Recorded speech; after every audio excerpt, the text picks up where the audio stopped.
What is up, my Pika crew? This is the ThePikaWu, and welcome to another black and white Wi-Fi battle. This one's going to be a RU tier match against a guy called Shadow Artie. Feel free to check him out after the match. A link will be in the description below. He does a lot of Pokemon related stuff on his channel.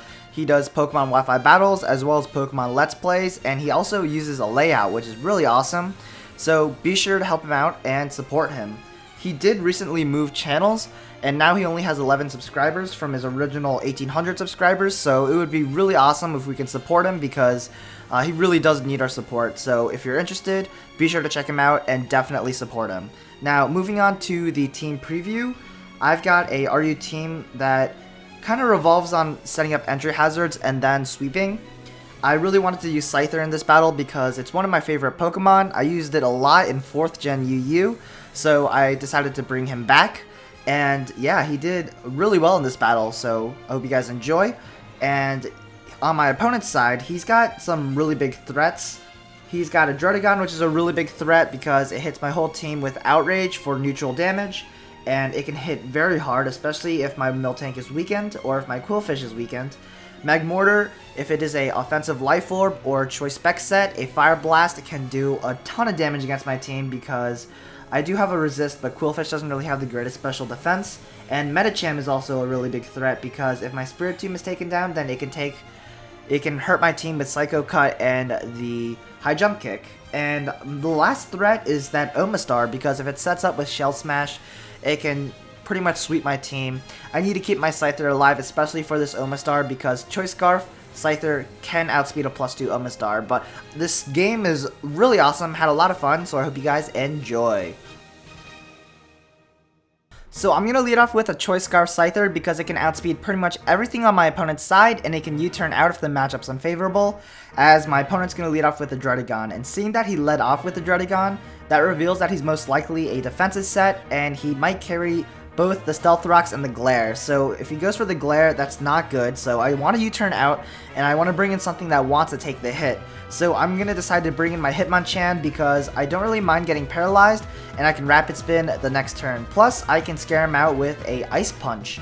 So I'm going to go ahead and actually predict him to bring in the Spirit Tomb because I thought he wanted to Spin Block, since having the Stealth Rocks up is a priority for him since he got Rough Skin damage on my Scyther. So if he does get the Stealth Rocks still in play, then my Scyther only has one switch in. So that's why I thought he was going to bring in the Spirit Tomb. I wanted to go for the Foresight to be able to spin against the Ghost type, but he actually brings in the Magmortar, and that does a lot of damage as Fire Blast. So that tells me he's a Choice Spec set, and I actually decided to go for the Drain Punch instead of spinning away the rocks because I thought it was more beneficial for me because this Magmortar is a huge threat, and it can 2-hit KO my entire team, and it can outspeed my entire team except for my two sweepers, my Scyther and my Magnetrix. So I decided I needed damage on this Magmortar so it's more manageable.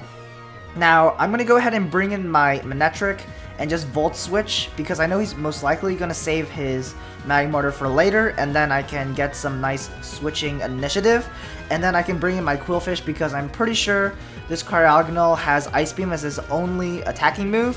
So what I want to do is I want to threaten him out, and I know nothing on his team really wants to take a Thunder Wave, so I'm just going to go ahead and actually paralyze something on the switch in, and if he does stay in with his Cryogonal, getting that paralyzed is nice because I know Cryogonal has some really high speed and some natural speed. So I do get the Medicham on the switch, and that works out great because Medicham, most of them are Choice Scarf sets, so having this paralyzed makes it a lot easier to deal with.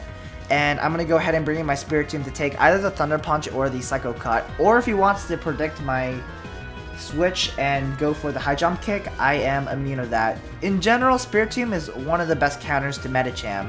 And then I'm just going to go ahead and go for the Dark Pulse on the switch just to deal some damage. It hits neutral against everything on his team as he brings in the Magmortar.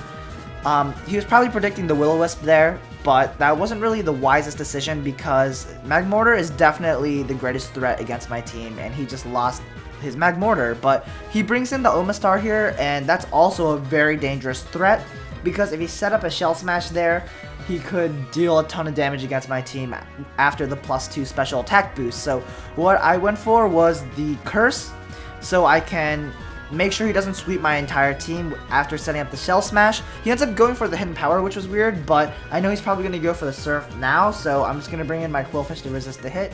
Even though it doesn't really take it that well, it's just there to stall some turns so that curse damage can rack up. And the main reason why I wanted to rack up some curse damage is because even if he does set up later on, I know that he's at a low point amount of health where a Choice Scarf Scyther can outspeed a +2 Omastar and take him out with a Bug Bite, so it's, you know, not as threatening anymore. So I am going to set up some entry hazards as he is going to switch into his Dredagon. I know Dredagons do carry Earthquake, so I'm going to go ahead and bring in my Miltank to take the hit because it is my physical wall. And at the same time, I do want to set up my Stealthrax because the more entry hazards I have, the more damage will rack up every time he switches out. So he actually does go for the Outrage, and that does a lot of damage against my Miltank. So I don't really want to play with min and max damage rolls, and I want to make sure that I can live some Outrages and not die before I actually set up the Stealth Rocks. And that's why I go for the Milk Drink to heal me back at full, and then I can safely go for the Stealth Rocks next turn because he won't be able to take me out. So that's exactly what I'm going to do. I'm going to set up the Stealth Rocks as he gets his 3rd turn Outrage, and yeah, so I have a couple of options from here. I can continually go for the Milk Drink, but I can also bring in another Pokemon to deal with his potential switch-in, and what I'm thinking is he might want to bring in the Omastar in the switch-in and then start setting up the Shell Smash.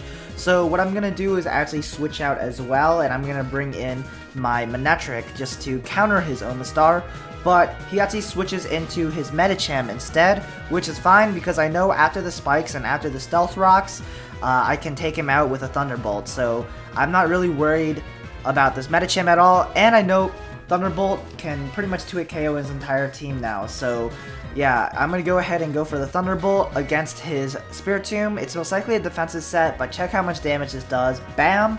It nearly takes him out and puts him at red, and I am going to be able to take him out with the second Thunderbolt. I'm not really too scared of a Sucker Punch. I know it probably won't take me out because most Spiritombs are defensive, so he is going to lose his Spiritomb, which was a very big threat against my team. Now that his Spiritomb is out, and now that his Dredagon is out, I just want to deal some damage against his Dredagon. After those 2 walls are taken down, then my Scyther should be able to take down the rest of his Pokemon because looking at his team, he's got a Cryogonal that's weak in defense, Omastar is at a low point of health, Medicham has really frail defenses, and yeah, Dredagon, it's at a low point of health, but here I'm still not sure if a Bug Bite can take him out, so I'm going to go ahead and bring in my Quillfish and try to force him to die using the Destiny Bond technique. And what Destiny Bond does is that if he takes me out, then he takes himself out as well. So I'm going to go ahead and just go for it. But unfortunately for me, because of the Intimidate and because I do have defensive EVs, I do live even though I didn't want to live the Earthquake. And that kind of sucks because now he knows that I have the Destiny Bond. He might switch out, and or he might do something else instead of attacking me. He might try to passively take me out. So that's why I decided to go for the Thunder Wave instead, because I actually didn't think he was going to go for the Earthquake. Unfortunately for me, that didn't really work out. He takes me out, and I actually don't take his Dredagon out. So I'm just going to bring in my Miltank just to get off a Body Slam, and then that would put him at an amount of health where I can guarantee a kill with my Scyther. So he's going to go for the Outrage. That's going to take down my Miltank. That's fine. But he has pretty much all weakened Pokemon or Pokemon that don't really have the greatest defenses. And I can bring in Scyther. Scyther is a beast. It's one of my favorite Pokemon, if not my favorite Pokemon. So I'm going to go for the Bug Bite. That's going to take down his Dredagon, and I'm going to proceed to take down the rest of my opponent's team. And yeah, Scyther is a dangerous threat. Even though he got his Stealth Rocks up, he is not able to manage against my Scyther, and I can Bug Bite everything on his team and I guess get a mini sweep with Scyther. So that is going to be the match. It is going to be a really close match actually, because I believe it is a 2-0. And yeah, I hope you guys enjoy. Scyther is a beast. Scizor, a lot of people use him in OU, but I feel like his brother Scyther is a lot cooler.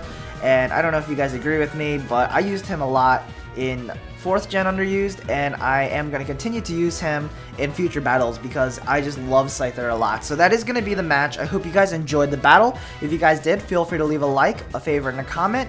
And yeah, stay tuned for the comment question of the day. This is the ThePikaWu, and if you haven't joined the Pika crew already, you can join by subscribing. Peace.